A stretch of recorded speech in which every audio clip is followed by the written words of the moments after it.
America, America, America. Michelle.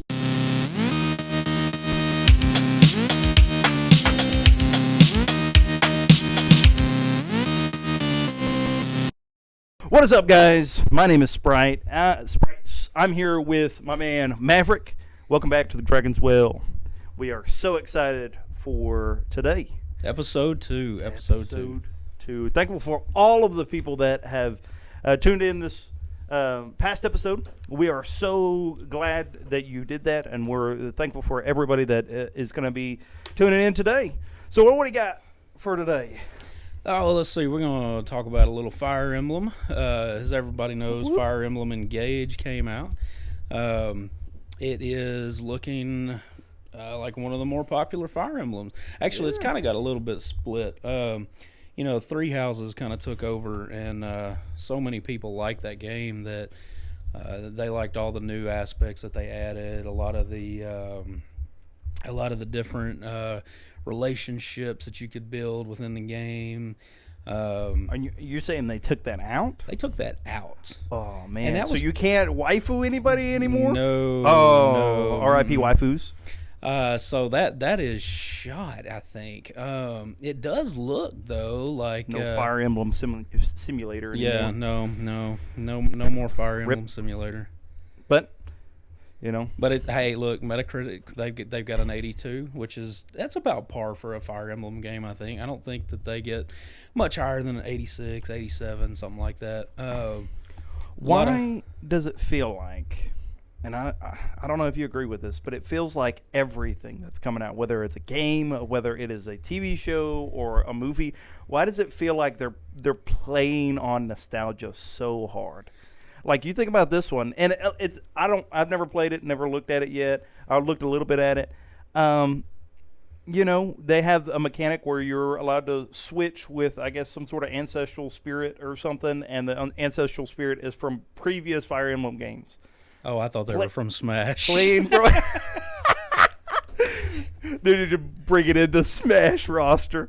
But like you got like Marth coming in, and you're like, okay, I don't know if Roy's in there, but I know I think Camille's in there. She's a dragon rider. She's from Birthright, I think. That's the one I played. But you know what I mean? It's like. You got things like Lion King that came out a while back, right. You got nostalgia, pulling at nostalgia really hard. Well, I think they have to pull from nostalgia, because if they don't, you end up getting a Metacritic score, or I think it was a Metacritic score of 3, like with what Forspoken got, because the dialogue is supposedly horrible. Heard it was written in Pig Latin. Well, and I played the demo. The demo plays very well on PS5. It does okay. I mean, the game plays pretty smooth. I mean, there's no real problems with the game. It's just the dialogue's horrible. It doesn't sound good at all. It sounds like they recorded it in 2 different locations with no knowledge of what the other person was saying. There's a we talked last time about being more of a family friendly, also very spiritual led, or biblical led rather, podcast. And so there's a verse that comes to mind, and I read from the King James, so it's all Old English. Old and English. I think sometimes it adds a little bit more comedic value in moments like this. There's a passage that says, "Understandest what thou readest." Well, that's that why comes to mind. That's why they allowed subtitles. Yeah, when you get ready to read it and hear it, you're like, whoops. I'm too busy trying to save the world, and you're asking for a bologna sandwich. I think the dialogue's messed up. Right. Well, I don't know. I know that Fire Emblem's had its. I think everybody that liked Three Houses is still kind of having a problem with Engage. I think that's turned a lot of people off, because they did take some of that stuff off. And then a lot of people, what I've seen videos and read reviews of, is they're happy that Fire Emblem's finally going back to more of the tactical RPG without all of the extra. Yeah. You get into battles quicker. It's got all new mechanics. And it seems like it's got a strong cast of characters. I think there's just probably a large portion. I think there's such a divide between that, all right? I think it's either you're going to be one way or another. Like, you're going to be a very minimalist person in a game where you're like, I don't want a whole bunch of stuff. I just want you to perfect this one mechanic, and I want this in a game, right? And so that's I want it to be just tactical. I want it to be the way that Fire Emblem used to be, and that it's just a JRPG tactical fighting game. Well, and I think that's where you know, like the Pokemon series has had. You know, I mean, like each time they add just a little. I mean, you're getting the same package, the same game. Yeah. You might get better graphics. You might get, you know, like with the new one. I mean, you get Terra types, and beforehand you got the. That's essentially what it is. It's just a carbon copy of the previous game with a new mechanic added. Again, Call of Duty and Pokemon fans. You got Terra types, you got Z moves, you got Mega Evolutions, which were pretty sick. But then again, kind of a ripoff from Digimon. I'm calling you out right now, Pokemon. But still great. Bring back Mega Evolutions. They were cool. Yeah. So, and now you got variant form, all these different types of forms, you know, Vesuvian form, and, you know, all these other, you know, different types of forms that are also something. I think the problem with that is when they do something like that, when they do something different. So with Arceus, I mean, they here we have changed the formula. And then the next game that comes out, you're giving them the old formula. Yeah. And that's not now we're getting confused. Now they want, you know, a little bit from both. And like, where do you draw the line? Of course, you know, the Pokemon company's done a good job. It is hitting me like a lightning bolt. Pokemon has been playing on nostalgia as well. It's like, and I know this is such a simple concept, but it's one that like literally just hit me like a semi. Not just off of the formula for what works, but the fact that they legit are just remaking their game. I mean, I remember I remember like, here, have BDSP. You're like, oh, thank you so much. I remember hooking up the Game Boy. You know, I mean, we had the little system link cables that we had to plug in to transfer Pokemon back and forth. There was no wireless, But, true. But, you know, that brings us back to an older shostailgic day too. I mean, you know, you see a lot of these games playing off of that. You know, Nintendo Switch has done a great job with that, you know, like the couch co-op. I mean, there was nothing like 16 people in a house with 4 TVs and a router hooked up playing, you know, Halo. Hey, Halo 3, yeah. Oh, yeah. I mean, and this was back. All the old cats out there that know what we're talking about. Well, I'm even going back as far as Halo 1. I mean, we had the Duke controller. Oh, yeah. I mean, we would do maps with half health, no shields, and all rockets. I mean, we had this one where everybody was on a team against one Juggernaut, and the Juggernaut had like increased speed, and he just had an energy sword. And we had him. We had teleporters all throughout the map. We called it Jumper, and it was a very small map. So you're just like, as soon as you come out of a portal, you're almost going into another one. Nice. Like, it's like you get a split, like a second or two to respawn, and it is so terrifying when you blip through a portal and there he is just standing there. You just get knifed in the face. You're like, no, please. You get cut down. Oh, those were the best too. Those were the best days. Like, I mean, when you had the gamer tags too, and it'll say like me being a kid at the time, you know, we'd make our gamer tag like your mom or something. Oh yeah. And so whenever it says you beat down your mom. Or when you run somebody over in a vehicle, you splattered your mom. That's great. It's great times. Oh yeah. Oh man. But nostalgia, it's a real thing. And it does. I mean, they use it all the time to play off so much. Yeah. And you know, kind of going from that, we we kind of look at nostalgia and now the Switch is about to go into its 7th year. And so finally got an OLED. Yay, good for you. I love my OLED. I mean, for those that have not gotten an OLED, it is definitely worth picking up. Now, it's beautiful. I will say that it may not be worth picking up now because there are so many rumors of this new Switch 2 or whatever Nintendo's doing whatever they've got in the works. In my mind, I was like, listen, I'm gonna play it. I'm gonna continue to play it, and then I got a couple years. Give me something to get for Christmas. Oh, absolutely. A couple years. Absolutely. Well, and so, one of the things we brought up last time, talking about systems and things like that, there's actually some new stuff coming down the pipe. I know that we kind of talked about, I know you had mentioned last time PC kind of wanting to take over consoles and how many years we're looking at for that. Oh, yeah. And I got to digging, and I did find some reviews on the Steam Deck. Seems to be very positive reviews. And for those that don't know, the Steam Deck is essentially a Steam player. It will play anything that you can buy on Steam, but in a handheld like the Switch. It does have a dock. The only negative things I saw about the Steam Deck really were the dock and how anything docked on a monitor or TV would keep the same native resolution that the Steam Deck screen has. So you might be looking at some resolution problems on a 75-inch TV. Yeah, let me put this on my big screen out there looking like a bunch of potatoes running around, smacking each other. Because I love to watch pixels go by. Yeah. Well.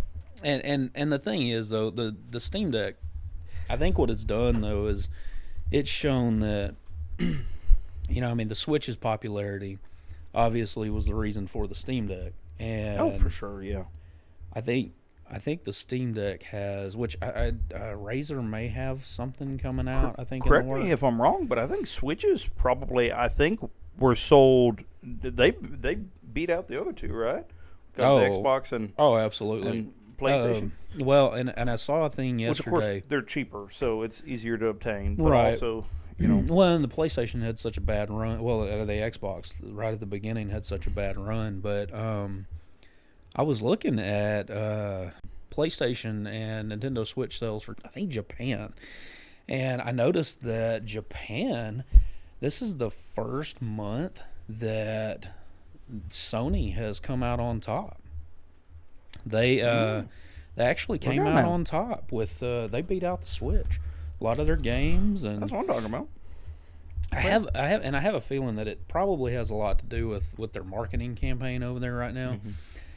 They're pushing a lot of new stuff. I don't know if you got HBO Max, but The Last of Us just released a couple weeks ago. Yeah, and I'm gonna say, man, I didn't have a lot of high hopes because we talked about this last time is with these remakes and these television and turning everything into a TV show or a movie. Yeah, I mean it just goes and we are a family friendly show. I will tell you, the new Mortal Kombat movie, very much actually enjoyed it. They did add a new character just for the movie, but not something that is probably family friendly. I think the games are kind of evident of that as well. Yeah, I mean, but the movie was, it was pretty good. It stayed fairly close to, you had your Scorpion and your no your joke. Sub-Zero. I had nightmares of the games. The games gave me nightmares. I couldn't play them. Oh, my kid doesn't even like me to play the music. No, I don't. Yeah, it's scary. Yeah, I still don't play them. They scare me. To this day, man, I'm telling you, it's just I don't know. Maybe it's brutal. I understand the appeal of them, especially fighting games. But yeah, man, I know the roster and everything. It's just don't like them. Huh? No, Barack, whatever his name, Obama. Oh, Baracus Obama. Can you imagine that skin, Baracus Obama? She's over there putting the smack down on Oh man, America, okay, America. Diplomacy. Oh, his ultimate is just Michelle coming out, changing food and vending machines. Instead of having Cheetos in their vending machines, you just open up a bag of veggie straws and you just fall out. America.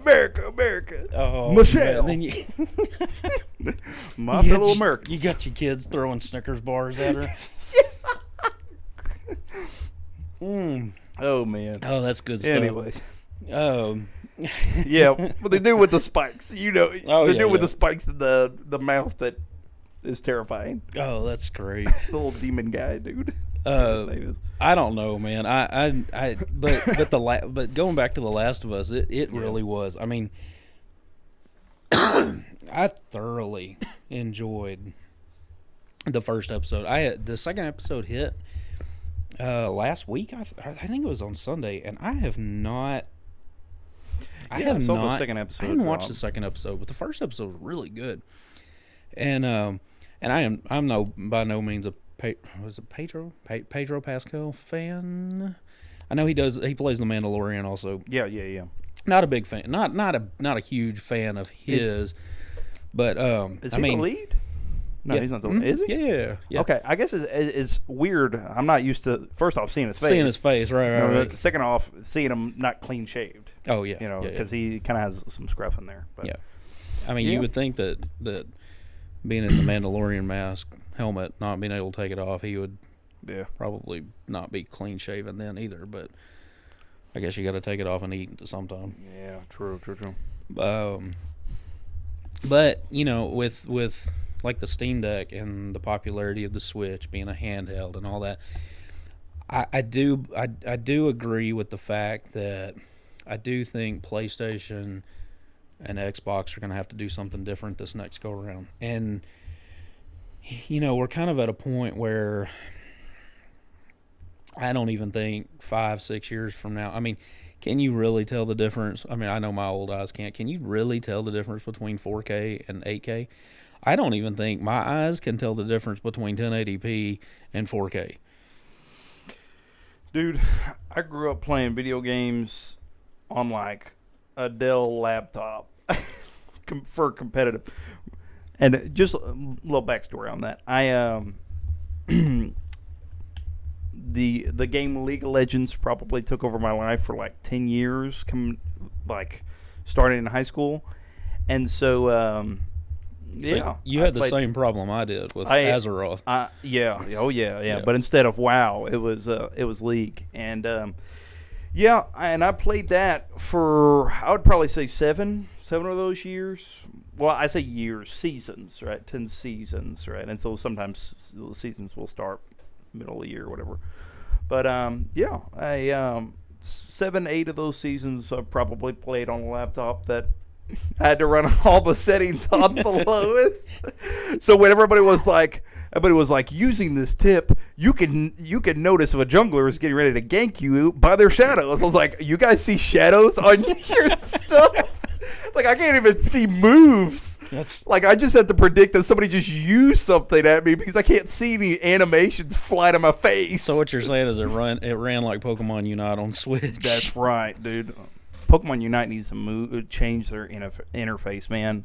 I'm tired of how laggy it is because everything is just offered. It just like hits you in the face. Oh yeah. He's like, click on this to get this reward. And for somebody who's got like mild OCD, it's horrible because I have to click on everything. Oh yeah. And by the time I click on everything, I've probably locked it up and it's closed the software on me. Yeah, it takes like 5 minutes to get everything, and then you're like, all right, now I'm ready to play a game. Mm-hmm. And by that time, I'm so frustrated that I'm like, I don't know if I even want to do this now. Even loading the lock-in Pokemon is just... I'm going to load up Mortal Kombat and punch somebody. Yeah. Brock. So, anyways. So with that, I mean, so like, do you think Sony and Xbox are going to have to come out with a handheld?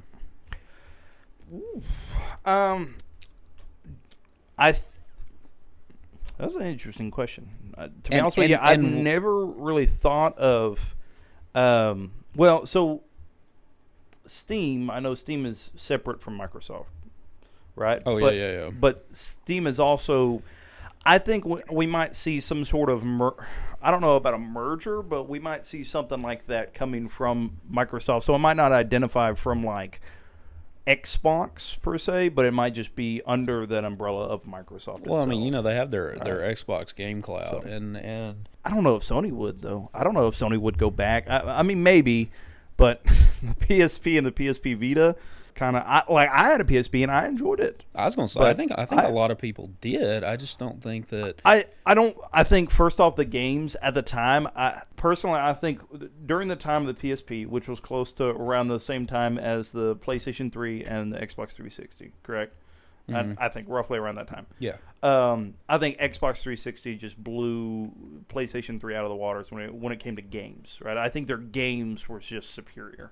Right, a lot of the games that was offered on Xbox 360, I think was just better than PS3, and so I think that also kind of snowballed into PSP, where they just had inferior games. They didn't have games that were as enticing, right? And so if your main console doesn't have the games, I doubt your PSP is going to have the games, right? Because then they're having to compete with somebody who's solely and almost exclusively handheld. Well, right? we got the Wii, and the Wii offered some good games for sure. But they've already worked on this craft so much with the Game Boy and the Game Boy Advance and the Game Boy SP. They already kind of knew their bread and butter, right? And so I think they were so far ahead of the handheld game, Nintendo, then it was hard to beat Xbox and main consoles, and it was hard to beat Nintendo and handheld consoles. Well, so Sony was kind of stuck. And I think that's going to be their problem now, is because if Nintendo comes in mid-cycle and mid-release, because PS5's been out now to almost 3 years maybe. If they come in mid-cycle and they release another new handheld and they sell it for just as cheap as the Switch. I mean, $300 is not by any means cheap, but if they sell it for as cheap as they did the Nintendo Switch, even if they go up a little bit, I think if they sell a premium console at $350, $375, as long as it's lower than an Xbox or a PlayStation, I think that they get those in the household. PS5, say they release a Pro model, I don't see anybody buying it, to be honest with you. Cause I agree. Yeah, I don't think they would. But yeah, I think they would have to do a lot of and it's even weird to explain it. Maybe some soul searching is the right word. Really kind of digging in and say, are we willing to try to, bite this bullet and go with it, knowing the results of the PSP and the PSP Vita? Right. Can they overcome that loss that they had and say, well, let's try this again, right? And let's work on this and get, and I definitely think they could do it to some success, because right now, Xbox. I think Xbox is getting beat out by PlayStation right now, or by Sony, right? I would say that most people would say the Xbox or PlayStation 5 is probably better than the Xbox. I mean, and this is a bias, and in games. Oh, this is a biased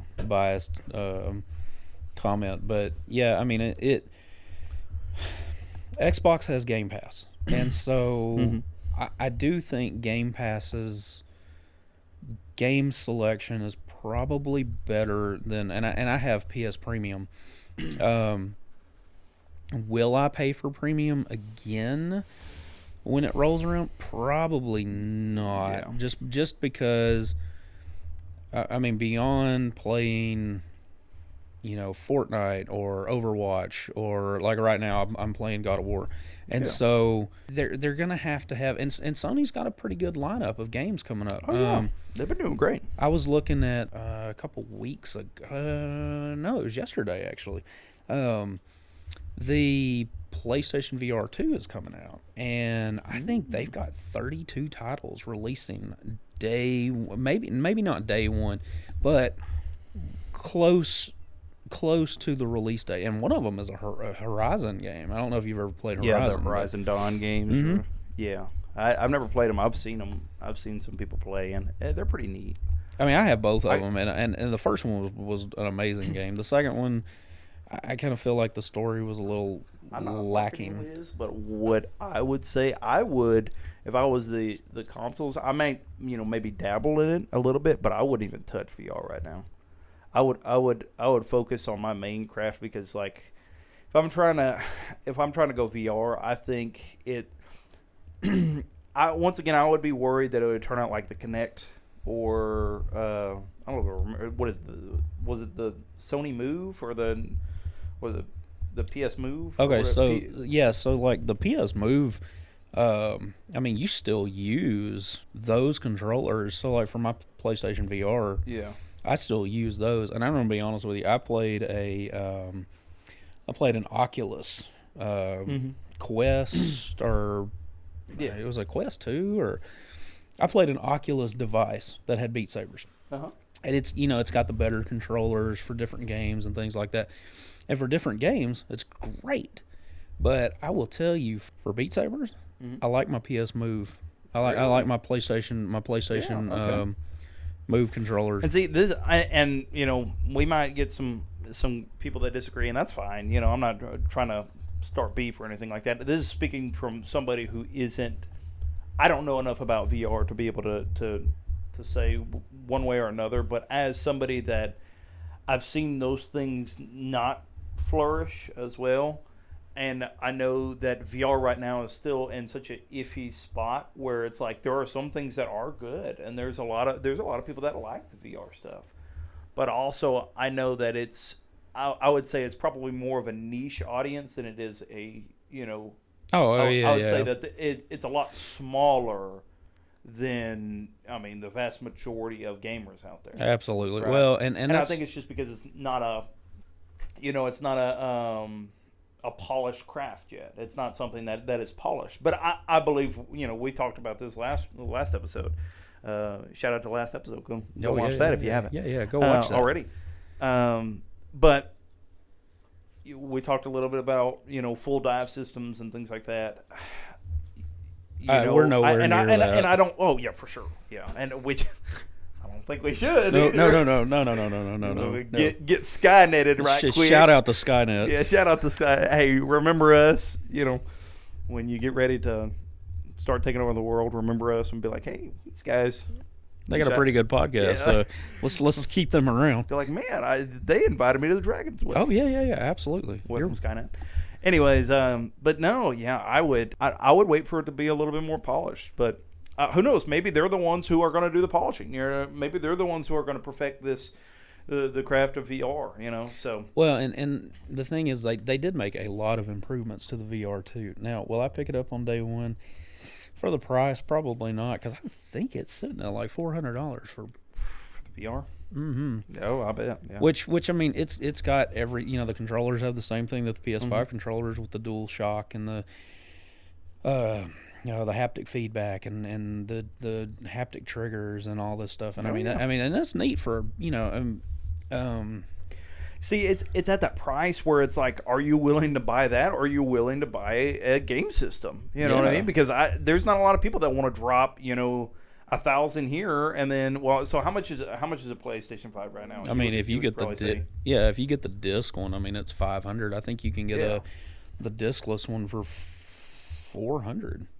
Yeah, so like, are you going to want to drop $800 plus, plus tax? So you're looking at close $900, right? If not more. Are you looking to drop that much for both a VR and that? You know what I mean? Well, and I know there's a Star Wars game coming out. It doesn't look anything like the Vader game, and which the Vader game was really good in VR. That was actually better on the Oculus. I will give that, because reaching down to try to grab your blaster or your lightsaber, or if you've got your dual lightsabers, you almost dropped your lightsaber on the ground. And that's not a good thing. My bad. Wait, one second. And the Arkham game. You're like, stop the Sith right quick. Hey, time out.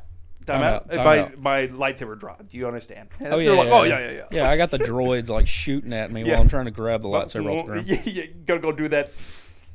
Use the Force. Oh yeah, right. You played the Force Unleashed, right? Oh, absolutely. So get this. Both of them. I'm about to say something, and you're probably gonna be like, "What? Like, what kind of blasphemy is coming out of your mouth?" I did not know that The Force Unleashed was like the type of game that it was, because the first instance that I played and I beat the whole entire game was on the Wii. And if you've ever played the Wii Force Unleashed, now get this, it was extremely fun, but not for the reason that you would think. The Force Unleashed for the Wii is significantly different. Oh yeah, absolutely. Like it doesn't feel like an RPG like it does in the Xbox. And so I watched it one time. I ended up playing it and I beat it, right, and completely forgot about it. Months later, went to a friend's house that had a PlayStation, and they were playing The Force Unleashed on the PlayStation, and it was so much different, like the bosses and everything else. And I'm like, what is happening? I was like, this is not the same game. I was like, is this the same game? And they're like, yeah, this is The Force Unleashed. Yes. I was like, there is no way. And for those that are looking for The Force Unleashed, I would go try to find that on Xbox 360, greatest Xbox console of all time.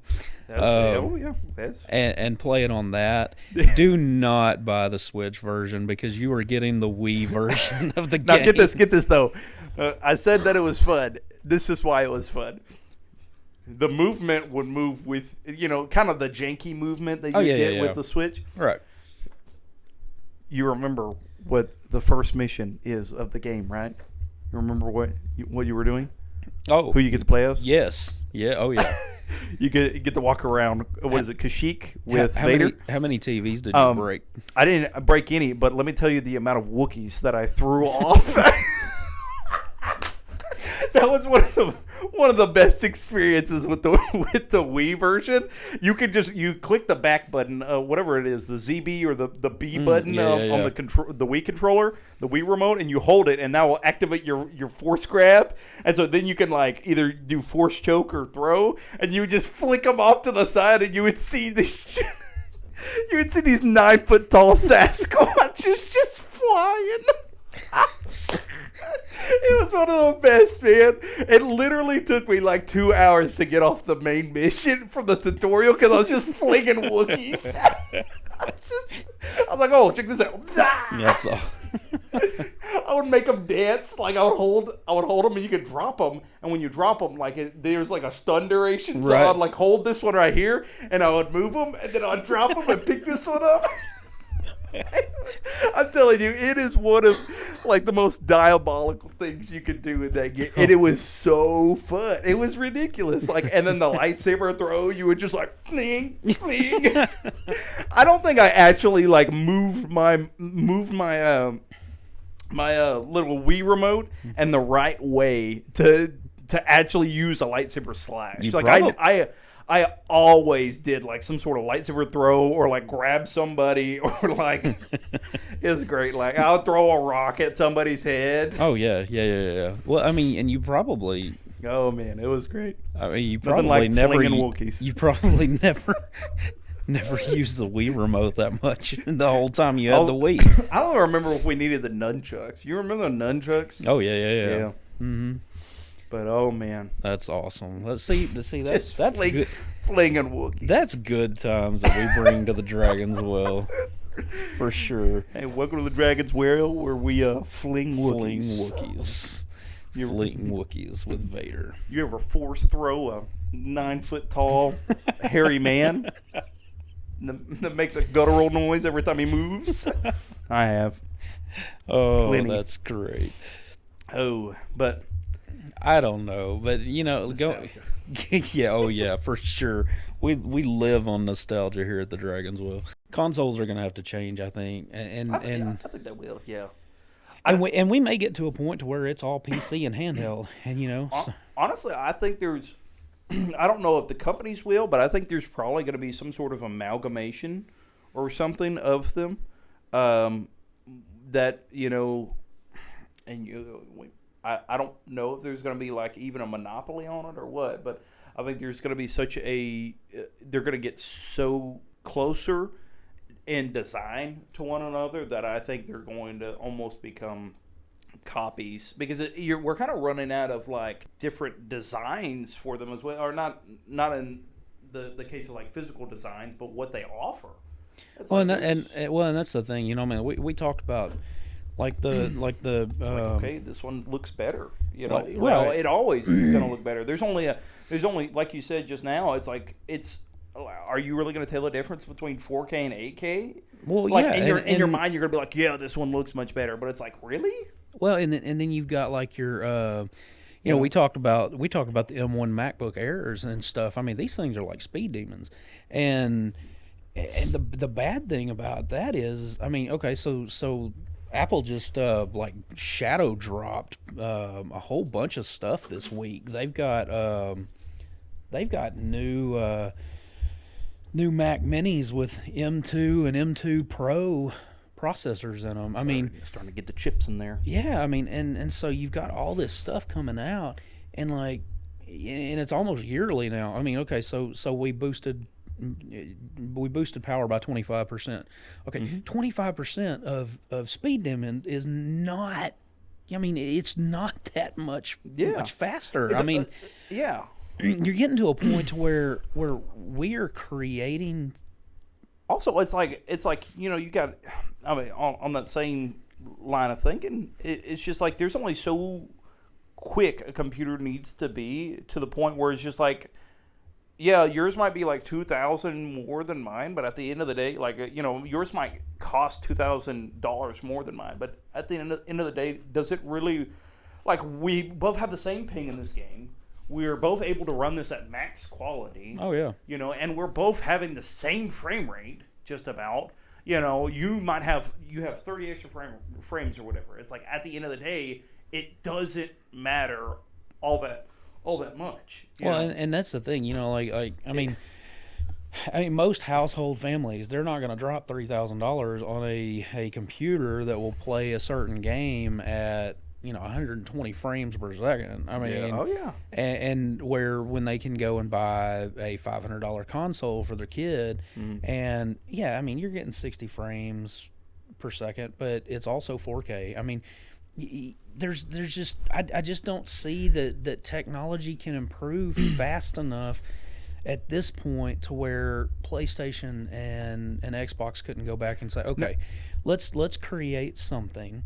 Let's borrow Apple's chip and put it in this little bitty machine, because I mean, I don't know if you've seen a Mac Mini or not, but I mean, it's they're tiny. I don't know, man. I mean, it's like the size of a Nintendo Switch with the dock.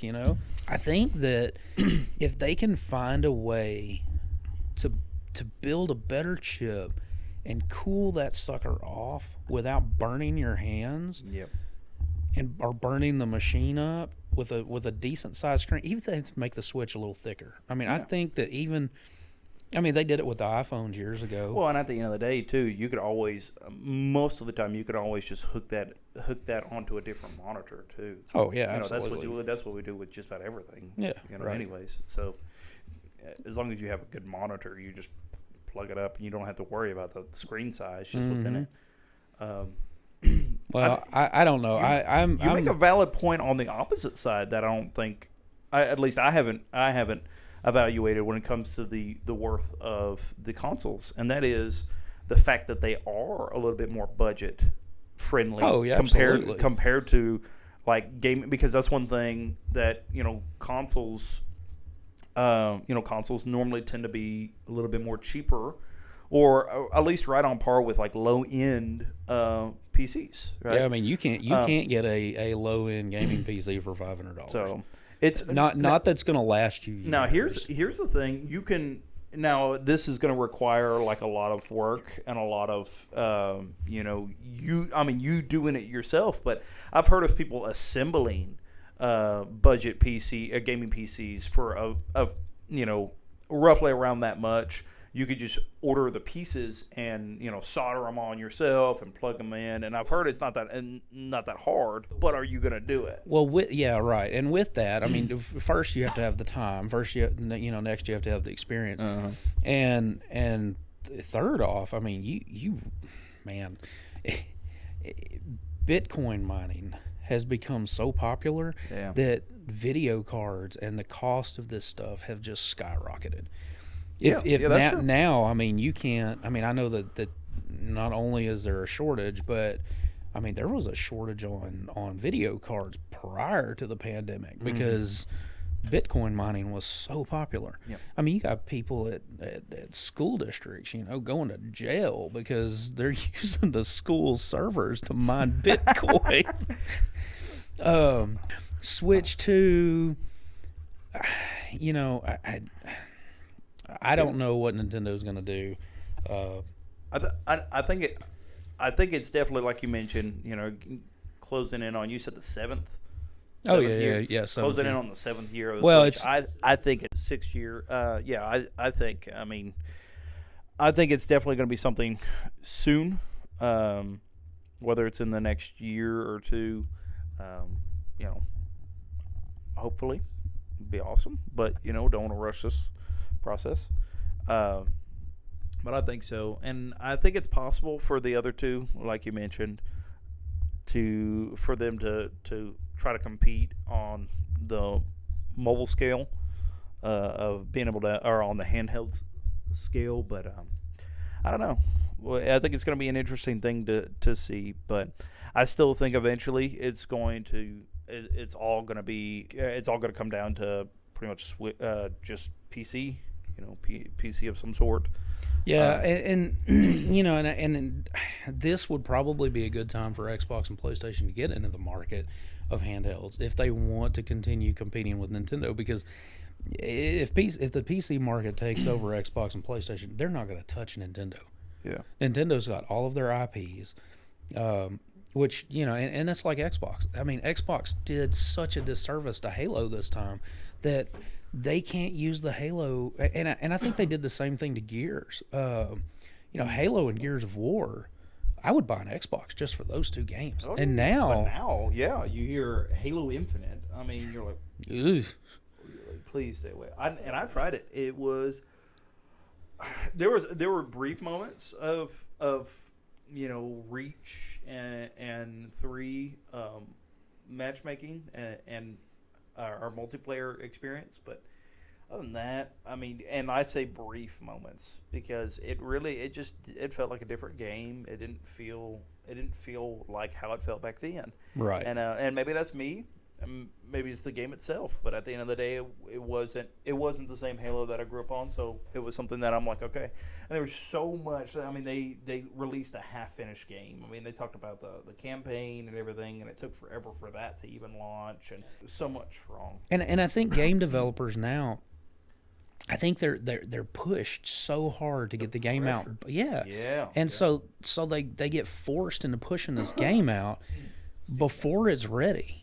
And of course the first thing that happens is they get their trial copies of it, their demo copies of it, and they're like, this game is horrible, but there's a day one patch. Okay, well, I don't want to spend $60 $70 for PlayStation and Xbox games for a game that has to be patched day one. I mean, I should get a finished product with my money, and I think that's where And I know that the pandemic and everything kind of has just like set the world into a different way that it moves. But the problem with this, I think something else, and I'm sorry to cut you off, but it's just something that I think something else to add to that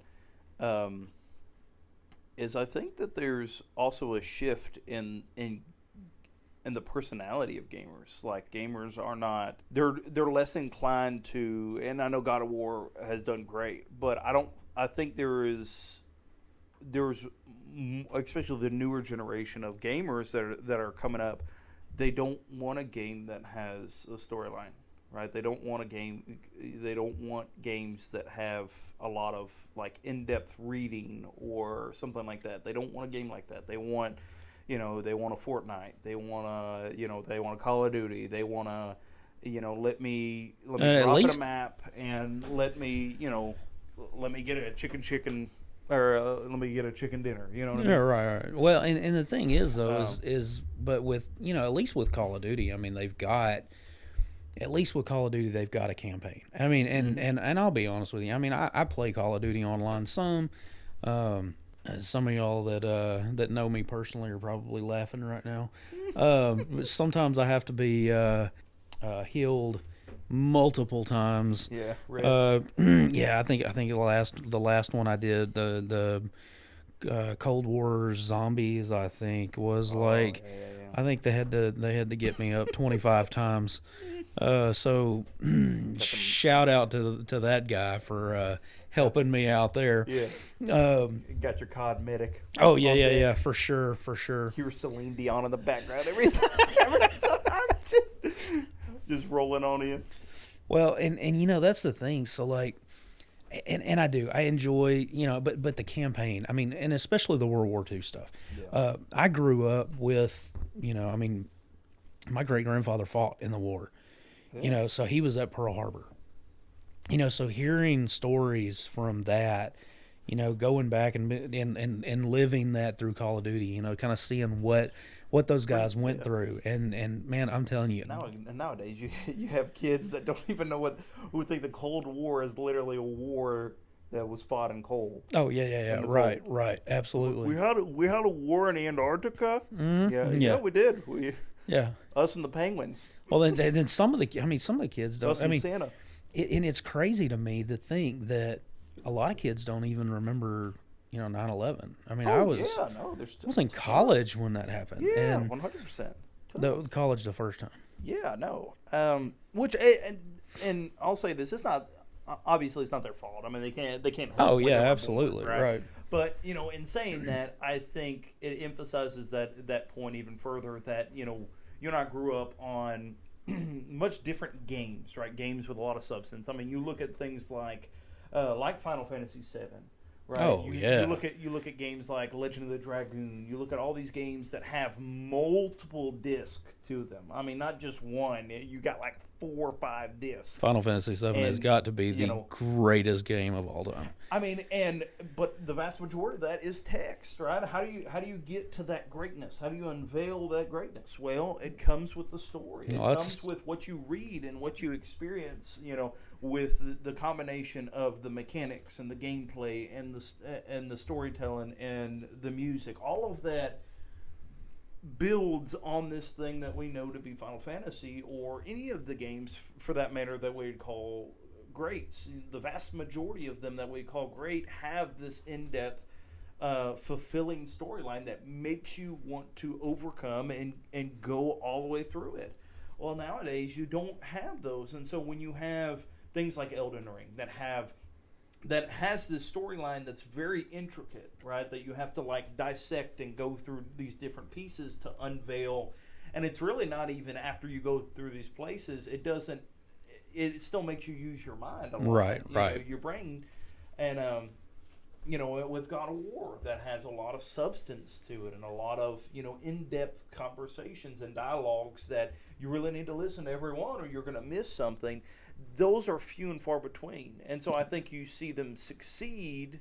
I think you see some, when done right, succeed properly, just as they should. But I think as it's going to progress, it's going to get more and more saturated to the point where it's going to be nothing but mindless games that are not going to have a fulfilling factor outside of a brief moment of success because you won in a 100-man lobby. And that's sad, because I will tell you that God of War, I mean, it is such a good game, and we're going to talk about that a little later, but the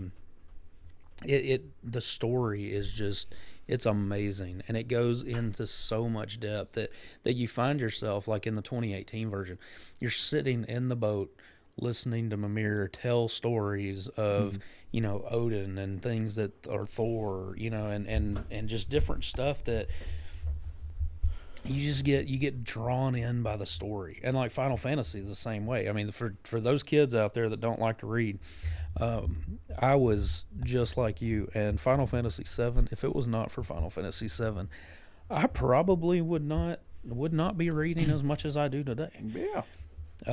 But that's also for all those that say that gaming is bad. Not that you would probably be listening to our podcast, but right, absolutely. Yeah, no, there's a lot of benefit to it. Well, and I think as well as a healthy hobby. With new hardware, you always get excited about new games, and a couple new games that I saw some rumor this week of everybody gets on the Nintendo Direct hype, and I will tell you listeners that we're not going to push out any false information that I can think of. We might talk about some rumors. Not intentionally. Yeah, right. So we're going to talk about some stuff that could happen, things like that. But I did hear a rumor that, of course, we're probably most likely, if Nintendo follows suit, we will get a Nintendo Direct into January, which we're there already. So it'll probably be closer, like mid-February. Somewhere in February we'll get a Direct. Will they bring Legend of Zelda and talk about it? Probably. They're probably going to talk briefly. About it. Yeah, Advanced Wars.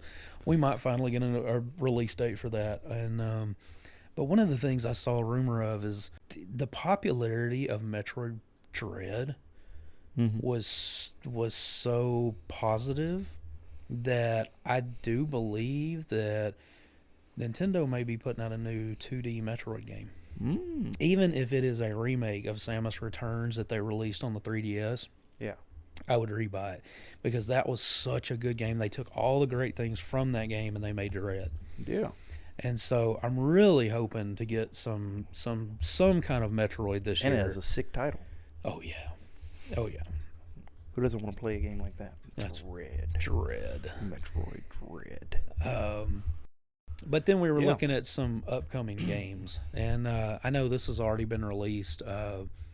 Persona 3 and 4 got released.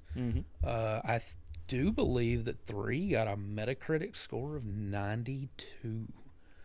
And I know a guy, and if he's listening, I wanted to. I think I hurt his feelings last episode, and with us not being Persona, not necessarily fans, but that we've never actually played. I watched the Persona anime a while back. It's just one of those things that there's so many other games. You know what I mean? Well, and I think there's. It's a cool concept. I tried. Was it Persona 5 Strikers? I think it was called Strikers. It was more like a like Hyrule or a Warriors game, not Heroes. Oh, okay, like a Dynasty Warriors game. Yeah. So okay. So there was a little bit of that, but and I'll be honest with you, I found myself getting bored in between, kind of like I did with Three Houses. So like the fights were great, but in between I would just I don't know, I just get like, okay, I'm reading through all this text. I'm just reading. I'm reading. I'm making decisions. I'm reading. I want to fight somebody. I want to get back to the action. Yeah.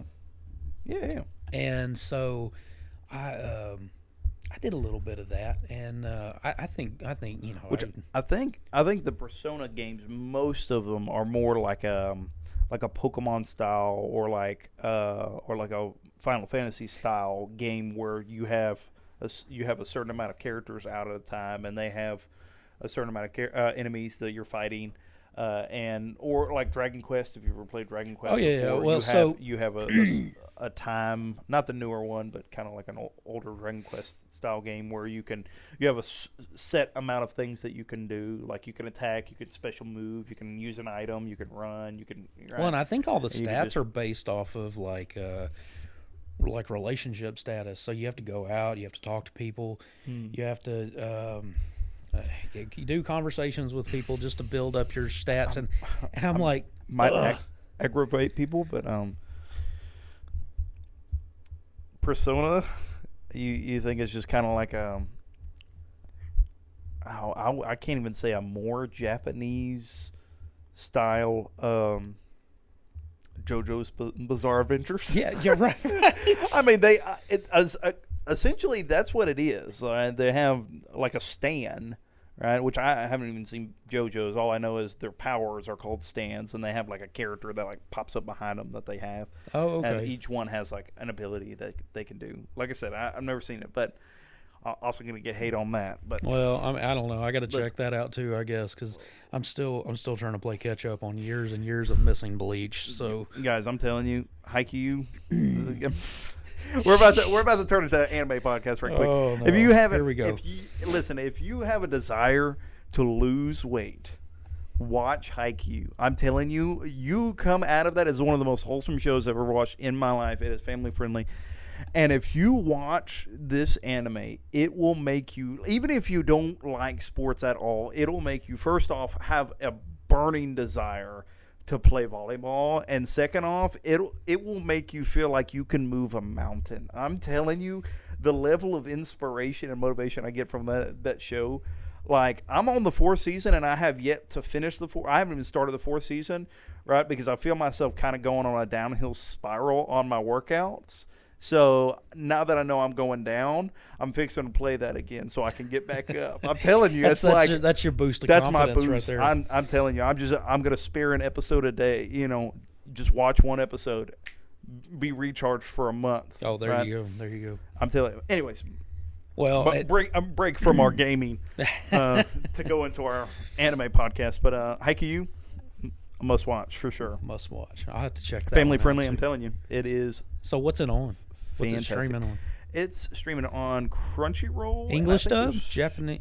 There is English dub. English dub. Okay. I think it's only to season 2, which, let's be honest, you finish season 1, you're going to be ready to, like, I'm telling you, you might not be a boxer, but you feel like you can knock down probably a punching bag with a single punch. I mean, like, you feel like you might have never picked up a weight in your life, and you feel like you could probably lift the heaviest dumbbell that the gym has. I mean, it is that level of, like, please don't do that, by the way. You're going to hurt yourself. But, yeah, it is something else. We do not encourage you to hurt yourself in the gym at the Dragon's Well. Yeah, that's not a Dragon Wells thing there. No, that's not what we do here at the Dragon's Well.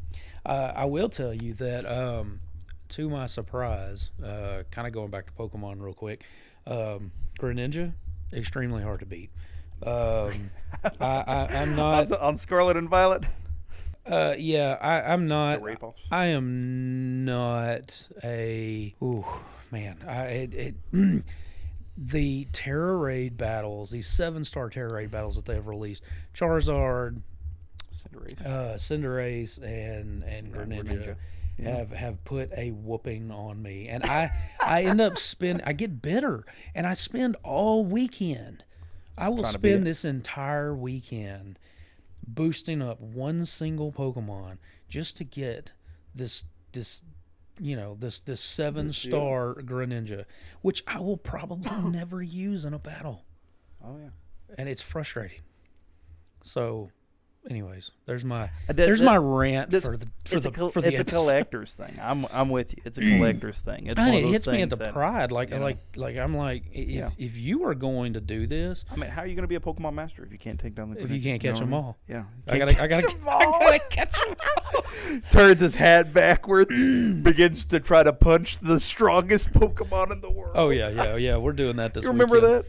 Oh yeah. Pokemon, the very first Pokemon. Oh yeah. Flips his hat. I won't let you. You're mine. Flips his hat backwards, sprints at Mewtwo. Oh, yeah.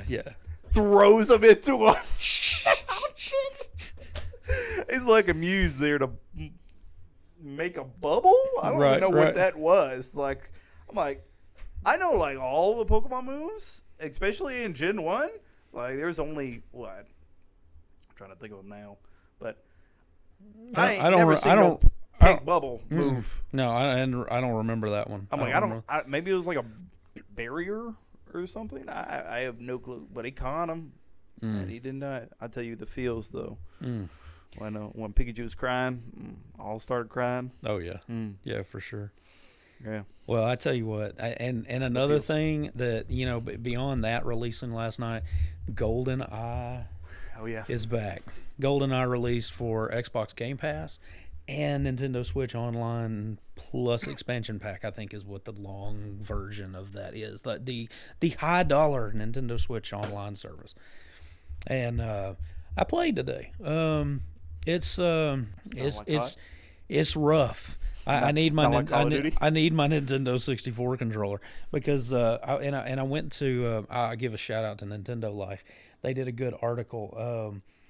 They told you the best way to play is to take your Joy-Cons off the Switch and trade hands. Oh. And so if you reverse your Joy-Cons, if you put the right one in the left hand and the left one in the right hand, it feels more like a first-person shooter at this point.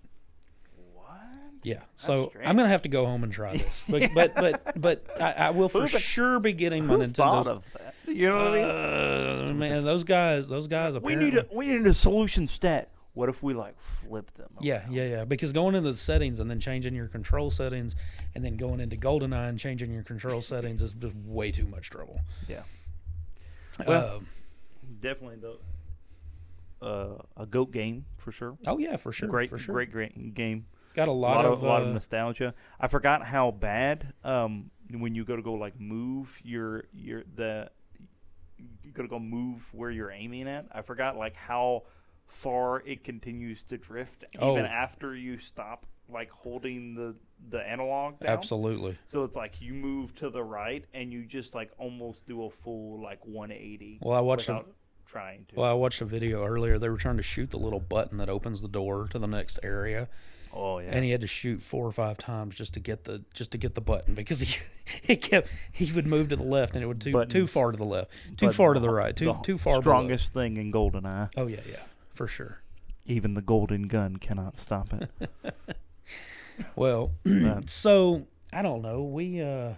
I was looking at upcoming games. Man, this is going to be a slow week, I think. Kind of a drought. Yeah, kind of a drought. I think the next big one's going to be Hogwarts Legacy, and I'm looking forward to. I watched a lot more on it. I was ignorant. Listen, hey, all the Hogwarts apologists out there. Listen, I'm a believer. I am. It looks, which I wasn't against it to begin with, but it looks good. Great. It does. It looks awesome. It looks like it's going to be an awesome game. And the idea that you can just like change your mount and just fly. Oh yeah, the fights are going to be amazing. Hit somebody with with a death curse. Oh yeah. And the animation for that is like, I mean, you know, you're like powering up like Goku, and then you throw it at them. Like you don't have a chance. This is going to one-shot a troll. Man. But I don't know. It looks cool. We can't wait to talk to you guys about it. We're going to actually pre-ordered it, and I've got the deluxe edition coming, I think a couple of days early, so let's go. I may actually have it before so we can have some hot takes on it. Oh yeah, for sure. We're scheming. We'll be doing an episode on that for sure. So I don't know, we getting kind of close to wrapping this up. I think we're going to talk about so what have you been playing? Well, I have been playing a lot of Pokemon Unite recently. I started getting back into, and you guys might know this, I am starting to get big into like Overwatch 2 as well.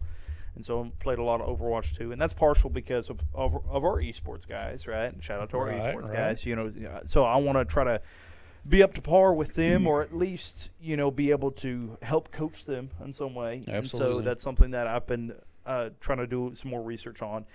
But in doing that, the anime side of me loves Gundam. And so for those who don't know, there's a Gundam game out there. I'm going blank on the name right now. Do you remember? Gundam Evolution? Gundam Evolutions. That's what it is. It is. I think it is now for the consoles as well. Right? Not for Switch, but for PlayStation and Xbox. And I will say, for those that dog Gundam SD Battle Alliance, that is an amazing game. Oh yeah, you know who you are. That is an amazing game. It is fantastic. I have put 75 hours into that game. I need to finish it. It's horrible. I'm for those who don't like the chibi Gundams, they are get amazing. over yourself. Yeah, get over. Yeah, maybe it's because you're chibi in real life. Maybe that's it. But no, as a Gundam lover, I have been playing, and I got a bunch of friends that play it too, and they've been on. So. You know, I haven't been able to get on as much as I would like to. Life's been pretty busy recently, but I've also been kind of hopping on a little bit when I can, and we'll play with them. So get a little Overwatch 2 vibes in a lot of my games, but that and like I said, Pokemon Unite really has kind of taken what I'm playing right now. As somebody who's just been talking about ranting about the storylines being the bread and butter of gaming. Yep. And I can assure you the storylines in all three of those games are non-existent. So not a one. So hey, no, I take that. No, Overwatch has a storyline. Overwatch has some lore. It's got some lore. I don't know only any because of it. only because it's Blizzard. I know and Blizzard lives for their lore. I know that Genji and Hanzo are brothers. Oh, really? I did not know that. They are, and Hanzo has killed Genji before. Oh, and Mercy brought him back. Shout out to all the Mercies out there. Oh yeah. I know a couple of those. No. Some of them, and I've seen a Mercy. Get more kills than the tank. Oh yeah, well, DPS Mercy is the way to go. Oh yeah, for sure. Yeah. Mm-hmm. DPS. They're called supports, not healers. That's right, supports. Well, anyways, that's what I've been playing. What about you? Oh man, I've been playing God of War. I've sunk so many hours into God of War, and it's Ragnarok is amazing, and I can't. This game came out in November. I feel like I should be able to talk about it, but I know there's some people out there that hadn't played it. Give it a little time. I'm probably about. I'm a little over half. I don't know if I'm quite 2/3 of the way done. I am half of the way done at least. I know for sure. And so far the story's great. I would say it doesn't have that feel that the 2018 did, and that's probably just the dad in me. I mean, yeah. The bond between Kratos and Atreus in the first one was I mean, Kratos is this hard guy trying to like soften up and be a father. He learn how to be one. Yeah. And so, but with this game, it's. I think from what I've heard, I've never played it, but from what I've heard, it's more Atreus focused, where he's learning to come to, or he's understanding who he is as a person. Right, and he does, and he's trying to understand who he is. Kratos is trying to be the protective father, and there's some twists in this, and I mean, like from the beginning, it's such a great game. One of the things I like about it is the new mechanics with the Chaos Blades. Now, because Atreus is a little older, Atreus not climbing on your back when you're trying to scale a mountain now. Yep. Atreus can do it himself, and so. One of the things that they added was the Chaos Blades. Kratos will throw them and pull himself up to a ledge. Well, the further you get into the game, the more you have to do that during fights, and it's it adds the combat for this. They improved so much. It definitely looks fluid. Man, the fighting is so much better. I mean, it's just it seems like it runs better. Mm-hmm. But I mean, I've sunk 25 hours into it. It's a great story. If you have not played it, or if you have a PlayStation, I think you can get it on 4. If you have a PlayStation 4 or 5 and you've played the first God of War, the 2018 version, definitely check this one out, because it. And I'll probably bring this up in a couple weeks. I don't want to spoil anything for those that haven't, but we're definitely going to talk about it a little bit more, because I want to flesh out the story a little more, give our audience a take into what happens. Mm-hmm. So I'm excited. I've got questions, and I've got some theories on the matter, and I'm hoping that if my theories are right, it's going to make for a really, really good game. Yeah. Well, I'm curious to hear about all that, but. And I'm gonna be honest with you. We, here we talked about this being a family friendly show, and one of the things that I wanted to talk about today was you always feel like sometimes you get to a point in life where you feel like you are kind of alone in a situation, and I feel like that. Sometimes you feel like the world's kind of out to get you, and you kind of get in a low place. And for those listeners that kind of get there, I would recommend Psalms 91. This was something that came up in a devotional. I'm actually in school, and one of our weekly assignments is we have a devotional. Psalm 91 came up, It says, "He who dwells in the shelter of the Most High will abide in the shadow of the Almighty. I will say to the Lord, my refuge and my fortress, my God, in whom I trust. For he will deliver you from the snare of the fowler and from the deadly pestilence. He will cover you with his pinions, and under his wings you will find refuge. His faithfulness is a shield and buckler. You will not fear the terror of the night, nor the arrow that flies by." You can look it up and finish reading it. And what I would say is that, you know, in verse 14 it says, "Because he holds fast to me in love, I will deliver him. I will protect him, because he knows my name. When he calls to me, I will answer to him. I will be with him in trouble. I will rescue him and honor him. With long life I will satisfy him and show him my salvation." If you're going through a hard time in life, you know, just remember that God is always there for you. All he is just all you have to do is ask, and he will be there for you. So, yep, absolutely. Anything to add to that? You know, actually, perfect springboard to this. You know, Christ Himself said, "You have not because you ask not."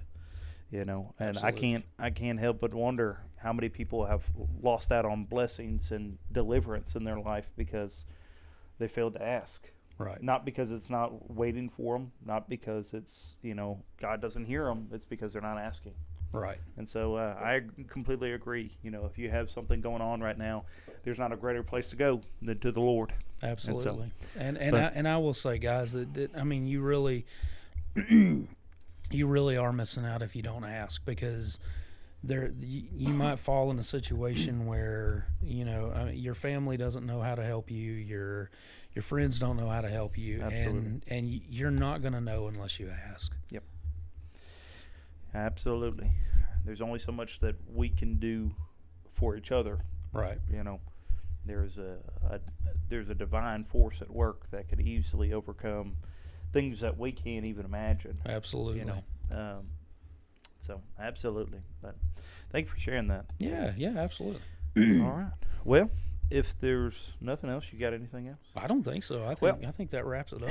If not, guys, we will talk to you on the next one, and we are glad that you tuned in. If y'all will, we'd like to close out in a word of prayer, and so that's exactly what we're going to do here, and then we want you guys to have a blessed day. So if y'all will join with us. Father God, thank you so much for today. God, we thank you for this time that we've got to be able to talk about our hobbies and our enjoyments, Lord, and all of the many different things that might be taking place this year. God, we're thankful for every listener that has come here, Lord. I hope that they have gotten something entertaining or maybe informative, maybe a way of bonding with their family, whatever it may be, Lord. We're so thankful that you've given us this outlet to be able to not only do that, but share a portion of your word. And God, we're so thankful to be able to come to you for anything and everything we have in our lives, Lord. We're thankful that you are our refuge and you are our rock, our strong and mighty tower, our buckler, all of the things that the psalmist has spoken in times past, Lord. We're thankful that you are that to us. And God, we ask that if there's one here that is listening that hasn't committed their life to you, hasn't accepted salvation, Lord, we ask that you that your Spirit be upon them, Lord, that you give them a divine conviction, Lord, that they make a decision to accept Jesus as their personal Lord and Savior. It is the best decision you will ever make in your life, and Lord, we are thankful for being able to make that decision. God, we love you, and we thank you, and we ask all of this in your Holy Son's precious name. Amen. Amen. Thank you, guys. All right, thank you. Peace out.